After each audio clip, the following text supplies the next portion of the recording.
Okay, listen to this. Your financial success has almost nothing, literally nothing, to do with how smart you are and absolutely everything to do with how you behave. If you've ever felt like managing your money is this overwhelming puzzle that you just can't seem to figure out, well, you are definitely not alone. In this explainer, we are completely unpacking the incredible insights from the psychology of money to totally rewire how you think about wealth, risk, and, honestly, happiness. So let's just get right into it. Why do smart people make terrible money decisions?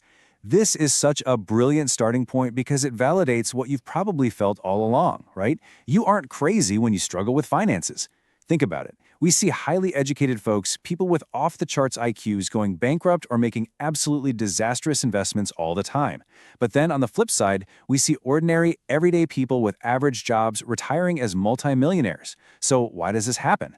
Well, the answer lies in a fundamental misunderstanding of what money actually is, and more importantly, how our human brains interact with it. Which perfectly sets up Section 1, your financial DNA. See, we're all taught in school that finance is just this cold, hard math equation that you solve on a calculator. But in reality, real financial decisions happen at the dinner table.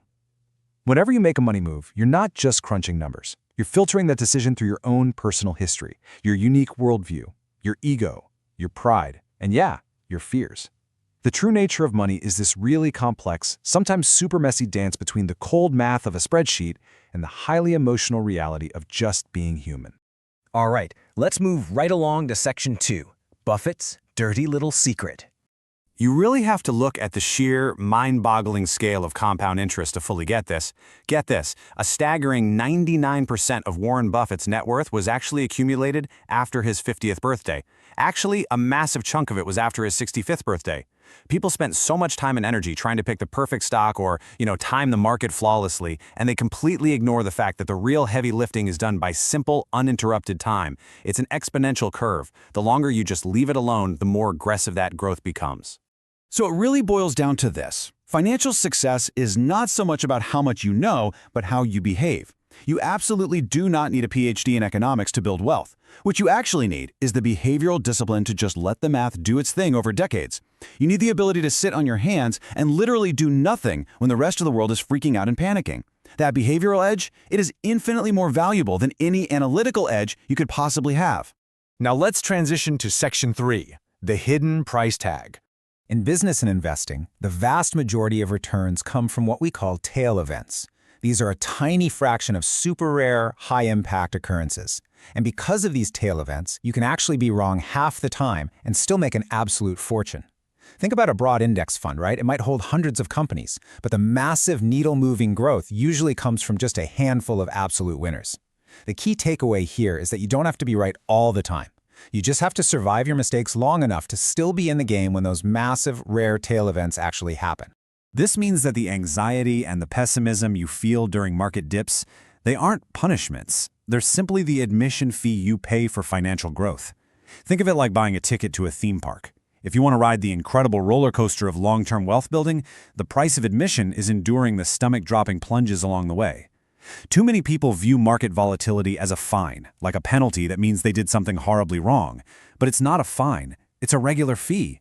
And once you reframe that in your mind, the fear totally loses its power over your decisions. Okay, moving straight into Section 4, True Wealth versus Rich, Beyond Bling. Society completely trains us to look at a person driving a flashy sports car and immediately think, wow, they have a lot of money. But really, the only thing you know for absolute sure about that person is that they have thousands of dollars less than they did before they bought the car. Being rich is just loudly showing people how much money you've spent through your current income and visible purchases. But true wealth is the quiet, invisible financial assets that haven't been converted into stuff yet. Wealth is what gives you options, flexibility, and the ultimate luxury, which is complete control over your own time. And that brings us to our final core concept, Section 5, the key to happiness.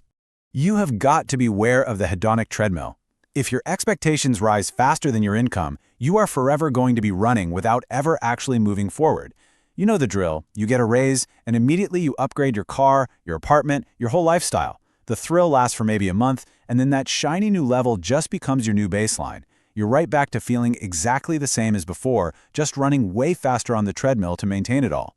It's this endless, exhausting cycle that prevents you from ever actually feeling successful or financially secure, no matter how much money you earn. But by combining all these elements together, you really unlock the true psychology of money. Think of this as your new blueprint. First, stop spending money just to show other people you have it. Second, accept that your emotions are going to play a massive role and just plan for them.